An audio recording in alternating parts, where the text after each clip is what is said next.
عبداللہ کو خداداد حسن ملا تھا۔ اٹھتی ہوئی جوانی تھی جو حسن کو دو بالا کر رہی تھی۔ چہرہ کیا تھا چاند کا ٹکڑا تھا۔ ہر دیکھنے والی آنکھ ان پر فدا تھی اور باتیری عورتیں ان سے شادی کی آرزومند تھیں۔ نظر والا واقعہ ہوا تو گھر گھر اس کا چرچا ہو گیا۔ اس سے ان کی عظمت اور بڑھ گئی اور سب دل و جان سے انہیں چاہنے لگے۔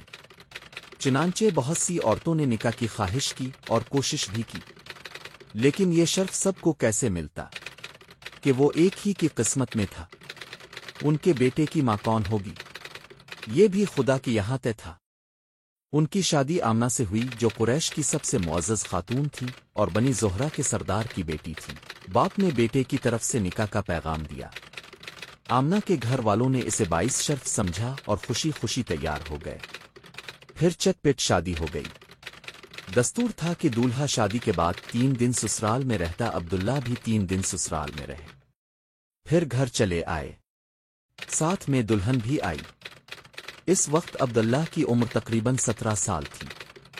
شادی کو ابھی کچھ ہی دن ہوئے تھے، تاجروں کا ایک کارواں شام جا رہا تھا، اس کے ساتھ عبداللہ بھی ہو لیے۔ پھر واپسی میں مدینہ سے گزرے۔ یہاں ان کے باپ کا ننیال تھا۔ تھکے تو تھے ہی، دم لینے کے لیے ٹھہر گئے، اتفاق سے بیمار پڑ گئے۔ ساتھیوں نے انہیں وہیں چھوڑ دیا اور مکہ کا رخ کیا۔ وہاں پہنچ کر باپ کو بیماری کی خبر دی۔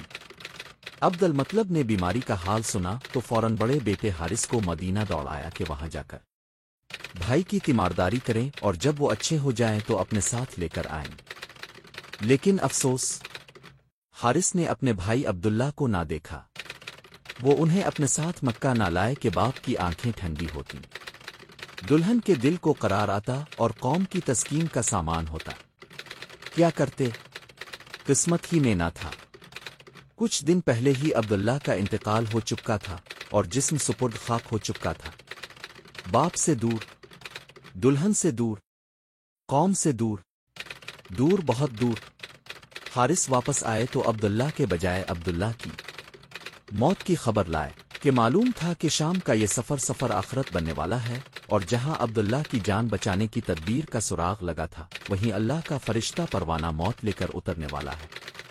مدینہ جہاں سے لوگ کل عبداللہ کی نئی زندگی کا پیغام لے کر آئے تھے، آج وہیں سے عبداللہ کی وفات کی حسرت ناک خبر آ رہی ہے۔ خبر بڑی دردناک تھی۔ نوجوان کی موت، وہ بھی عبداللہ جیسے نوجوان کی، جس نے سنا تڑپ اٹھا۔ عبداللہ نے زندگی پائی تھی، ان کی جان بچنے پر سب کو غیر معمولی خوشی تھی۔ اچانک موت کی خبر سن کر لوگوں کو غیر معمولی رنج ہوا۔ ساری قوم سوگوار تھی، ہر طرف اداسی چھائی ہوئی تھی۔ بوڑھے باپ پر تو رنج و غم کا پہاڑ ٹوٹ پڑا، صدمے سے دل پاش پاش ہو گیا۔ عبداللہ کی موت پر صبر آئے تو کیسے، اور آمنہ کا تو سہاگ ہی اجڑ گیا۔ دل کی دنیا ویران ہو گئی، سارے ارمان حسرتوں میں تبدیل ہو گئے۔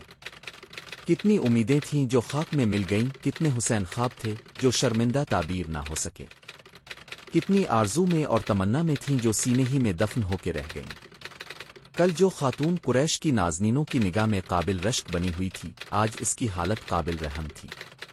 جو سر دوسرے سروں کے درمیان شرف وزت سے اونچا ہو رہا تھا، آج وہ رنج و غم سے وبال دوش بنا ہوا تھا۔ عبداللہ کا انتقال ہوا تو آمنہ امید سے تھی، ابھی یہ سلسلہ جاری ہے۔